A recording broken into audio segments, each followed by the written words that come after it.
Bonjour à tous, on se retrouve aujourd'hui pour le jour numéro 6 du Merry Bookmas. Donc aujourd'hui c'est moi qui vous présente une vidéo et je vais vous parler de ma wishlist au Père Noël. Alors comme vous savez déjà, je suis en plein dans le défi zéro achat pendant 100 jours. Donc depuis le 17 septembre je n'ai pas acheté un livre, si 3, mais c'était lors d'un salon, donc c'était une des clauses que j'avais mis.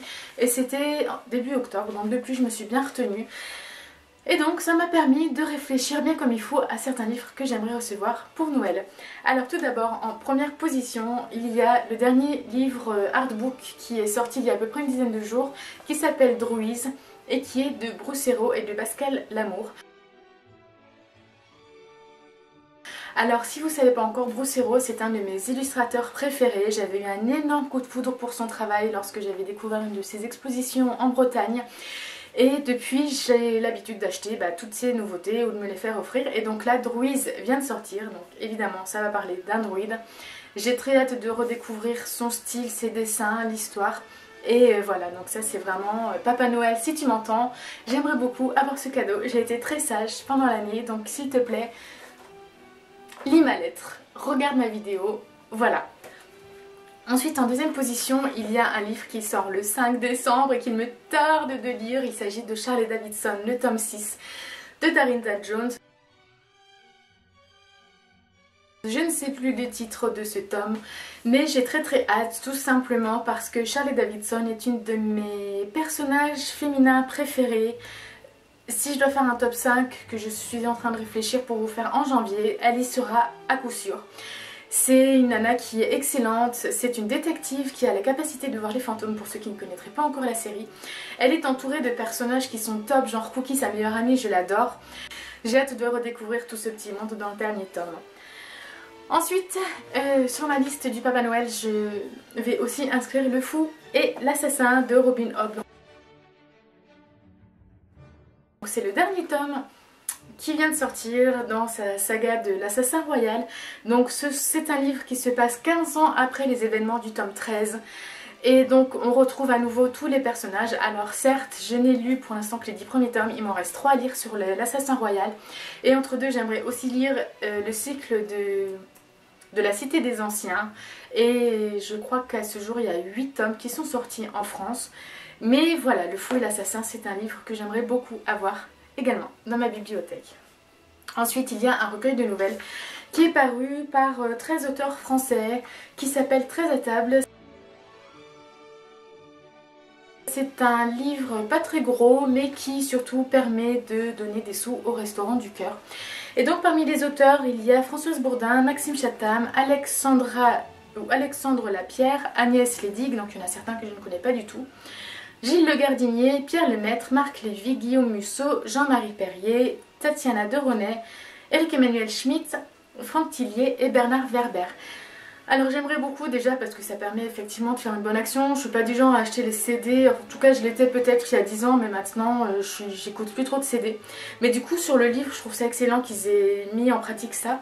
Et ça me permet également de découvrir des auteurs dont j'aimerais lire les recueils ou les romans, comme Tatiana Deronay, Franck Tillier, Gilles Le Gardinier principalement, et que je n'ose pas sauter le pas. Alors du coup de le mettre sur ma wishlist de Noël, ça me permettrait de découvrir tous ces auteurs et de retrouver la plume de certains que j'aime beaucoup comme Éric-Emmanuel Schmitt.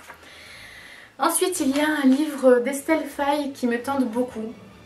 C'est un conte chinois, la couverture est très belle, je vais vous la mettre également de toute façon, et ça s'appelle Porcelaine. C'est un livre que j'avais repéré je crois l'année dernière lors d'un salon, j'avais hésité. Et en fait depuis j'ai regardé, il y a beaucoup d'avis positifs et j'ai vraiment envie de découvrir un petit peu cet univers que je ne connais pas du tout grâce à une auteure française.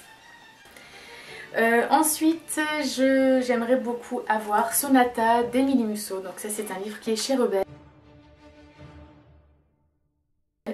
Émilie Musso, je l'ai découvert grâce à la série Eren, donc qui est un mélange de légendes celtiques, de quête initiatique d'une jeune femme qui va retourner sur les traces de son passé historique en Irlande. Et j'avais beaucoup aimé le tome 1 et j'ai vu qu'elle a sorti donc dernièrement Sonata, je ne sais plus de quoi ça parle. Mais voilà, c'est une auteure que j'aimerais suivre. Et l'histoire avait l'air bien quand j'avais lu quand même de quoi ça parlait, mais là je ne sais plus. Donc voilà un autre livre qui me tente beaucoup. Ensuite, dans ma wishlist, je veux aussi mettre Lettre écarlate d'Anne Bishop. C'est un roman qui est sorti, je crois, dans un premier temps chez Brajlon, puis chez Milady, et ça parle de loup-garou. Donc, qui dit loup-garou dit il faut que je le lise. Il y a aussi la suite de ce si joli trouble de Cora Carmack qui est paru chez La Martinière Jeunesse. Il s'agit d'une si parfaite comédie et donc qui prend cette fois-ci, qui raconte cette fois-ci du moins l'histoire, je crois, du meilleur ami de Bliss, je ne sais plus son nom. Qui se passe, donc il me semble qu'ils étaient partis à Seattle ou à New York, je sais plus bien. Et voilà, donc on découvre un autre personnage et j'avais adoré ce si joli trouble, j'avais adoré Bliss, j'avais adoré Garrett, j'avais adoré le fait que c'était une histoire simple avec beaucoup d'humour, beaucoup de tendresse et c'était tout mignon, tout sexy, c'était un très bon moment, donc voilà, j'aimerais beaucoup lire la suite. Ensuite, j'ai encore 2 livres à vous présenter, donc tout d'abord il y a le livre... enfin un des recueils de Mélanie Fazi. Mélanie Fazi, c'est une auteure mais c'est aussi une traductrice. Moi je l'ai découvert grâce à ça, notamment grâce aux travaux qu'elle a fait pour les œuvres de Brandon Sanderson et j'ai trouvé qu'elle est formidable dans sa traduction parce que Brandon Sanderson construit de tels univers que c'est franchement pas facile de trouver des équivalents en français et de respecter l'idée principale de la trame et de ce qu'il veut représenter au lecteur. Et donc j'ai trouvé tellement son travail magistral que j'ai également envie de la découvrir en tant qu'auteur, sauf qu'elle ne fait que des recueils de nouvelles. Donc je me suis penchée sur son dernier livre, Le Jardin des Silences.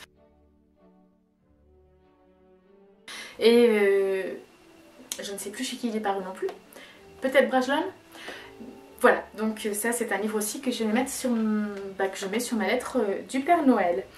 Enfin, il y a un livre qui est en train de faire une explosion sur la blogosphère, sur internet, partout, qui est sorti je crois il y a 2 mois de ça. Il s'agit de Luxe de Jennifer L. Armentrout. Donc il y a déjà beaucoup de gens qui l'ont lu en VO, c'est de la young adulte fantastique.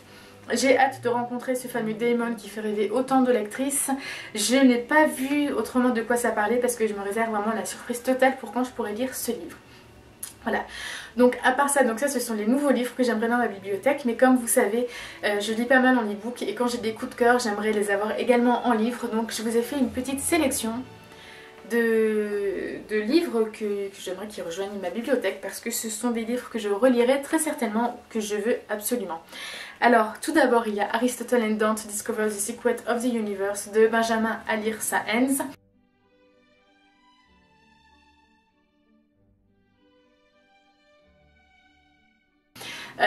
C'est mon coup de cœur 2014, je vous en reparlerai dans une prochaine vidéo, mais il me le faut absolument, donc hardback ou paperback, peu importe, mais je le veux vraiment.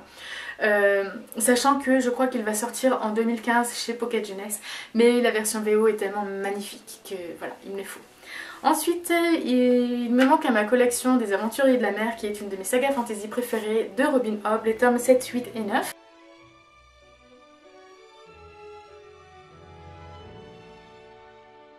Donc ceux-là aussi je vais les ajouter voilà, sur ma liste. Enfin je n'ai pas, alors je ne sais pas si vous voyez, mais ici j'ai les 6 premiers tomes de Harry Potter en VO et il me manque le 7 que je n'avais pas encore acheté. C'est la collection scolastique et du coup j'aimerais bien avoir le tome 7.